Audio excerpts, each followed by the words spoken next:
Selamat pagi, perkenalkan nama saya Andreas Dwi Setianto dari kelas 12 RPL 1 nomor absen 5. Pada kesempatan hari ini saya akan menganalisis cerpen Keadilan karya Putu Wijaya melalui pendekatan mimetik.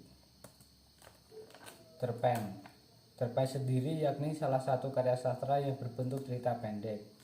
Biasanya cerpen hanya ditulis untuk dibaca sekali duduk, tetapi tidak seperti novel yang memerlukan waktu yang lebih banyak untuk membacanya. Pendekatan mimetik menurut Abrams yakni pendekatan karya sastra yang memfokuskan pada hubungan karya sastra tersebut dengan keadaan di luar dari karya sastranya.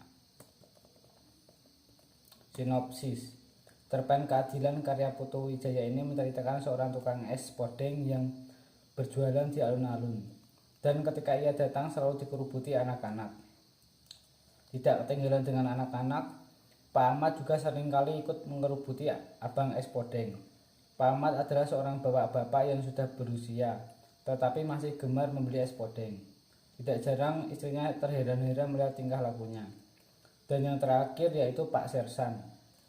Diceritakan bahwa Pak Sersan sebagai seorang yang emosian. Ia bahkan menodongkan senjata api kepada kerumunan yang tengah membeli es podeng. Bagaimana menganalisis cerpen berjudul Keadilan karya Putu Wijaya dengan pendekatan mimetik? Seperti hakikatnya pendekatan mimetik, begitu pula dalam analisis cerpen Keadilan karya Putu Wijaya. Analisis yang memfokuskan membahas dan menjelajah kondisi yang terdapat pada cerpen dengan kondisi di luar cerpen tersebut. Hal-hal yang dianalisis dari cerpen berjudul Keadilan karya Putu Wijaya. Di awal cerita, penulis menjelaskan salah satu tokoh yang terdapat pada cerita. Ada suatu masa saat banyak pedagang es podeng dari Jawa berkeliaran di Bali. Hal ini menunjukkan pengarang mengetahui bahwa banyak sekali orang yang merantau ke daerah lain untuk menceritakan pekerjaan dan bekerja. Di akhir paragraf pertama, pengarang mulai menceritakan sosok Pak Ahmad. Pak Ahmad termasuk salah satu di antara anak-anak itu. Tanpa merasa malu, ia ikut berebutan untuk membeli es podeng puter dan merasakan suasana cerianya. Pengarang menjelaskan mengenai suasana pada saat mengantri membeli sesuatu yang menarik.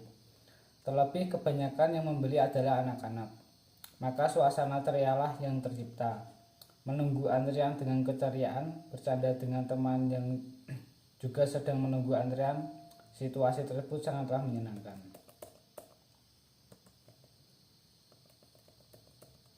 Pada suatu hari yang terik, anak-anak di alun-alun sedang menaikkan layangannya. Tukang es podeng itu lewat. Pengarang menjelaskan mengenai keadaan di alun-alun. Memang biasanya alun-alun menjadi tempat untuk bermain, berkumpul, atau hanya sekedar jalan-jalan saja. Jangan ribut, teriak Pak Sersan, membentak anak-anak yang berdatangan itu. Ada seorang yang sakit di dalam. Situasi yang digambarkan oleh pengarang yakni ketegangan. Karena tokoh Pak Sersan berteriak marah-marah agar seluruh pembeli yang saat itu sedang berebut untuk membeli es podeng tidak rebut karena ada anaknya yang sedang sakit di dalam. Aku dulu, teriak Pak Sersan marah. Podeng yang merah. Karakter yang memang berbeda-beda. Pak Sersan adalah contoh dari orang yang ingin didahulukan, merasa istimewa, dan seringkali meluapkan emosinya. Pengarang kemudian menambahkan situasi baru yakni kepanikan dan perasaan gugup yang ia berikan untuk tokoh penjual es podeng. Tukang es podeng pun panik. Ia mengambil podeng berwarna oranye. Pak Sersan kembali membentak. Pada saat situasi tertekan dan ketakutan, biasanya orang memang akan selalu melakukan hal-hal yang salah. Contohnya pada pedagang yang diburu-buru oleh pembelinya, atau seseorang yang gugup saat berpidato atau yang lainnya. Situasi kembali ricuh dan Pak Sersan berkata, "Diam kalian, aku sudah bilang ada orang yang sakit di dalam." Kericuhan yang dihasilkan oleh anak-anak membuat kesabaran Pak Sersan habis dan ia mengacungkan pistolnya. Sering kita jumpai ketika kesabaran seorang sudah habis, maka ia akan gelap mata, melakukan sesuatu yang bahkan tanpa ia sadari. Apalagi ketika marah, Demi membela dan melindungi orang lain, pasti ia akan melakukan segala cara untuk membela dan melindungi orang tersebut. Bukan saya, Pak, anak ini, kata tukang es podeng. Pak Sersan kembali marah dan tetap menuduh tukang es podeng sebagai pelakunya. Bukan saya, Pak, ulang tukang es podeng. Seseorang sekali lagi melemparkan tanggung jawab, tidak merasa bersalah dan menyalahkan orang lain atas kesalahan yang ia perbuat. Pak Ahmad berkata, Pak Sersan, maaf itu salah saya.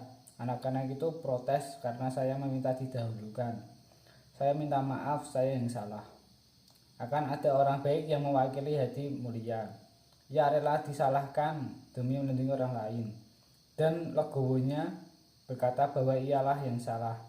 Siap pasang badan untuk membela orang lain.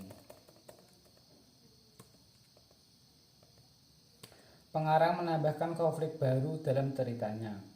Ketika kebaikan hati dari tokoh Pak Ahmad kembali diberikan kepada tukang es podeng dengan menyuruhnya pergi sebelum Pak Sersan keluar lagi, tetapi ada yang dilakukan tukang es podeng sangatlah membuat Pak Ahmad terkejut.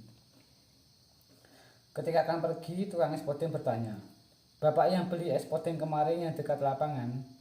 Pak Ahmad mengiyakan pertanyaan tersebut. Mana gelasnya? Bapak belum kembalikan, itu harga 50.000 satu gelas. Itu adalah gelas kristal, ayo bayar.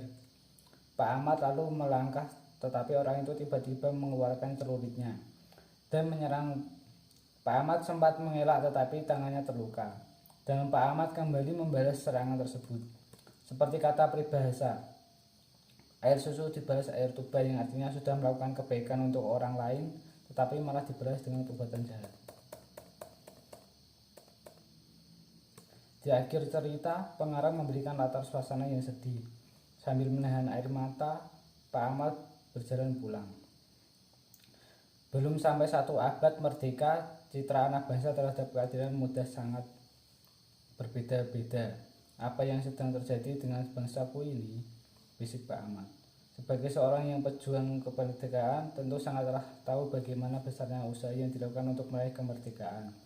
Akan sangat kecewa melihat anak-anak muda saat ini yang seharusnya menjadi penerus bangsa malah berbuat di luar nalar, berbuat seenaknya, meremehkan perjuangan para pahlawan dan lain sebagainya.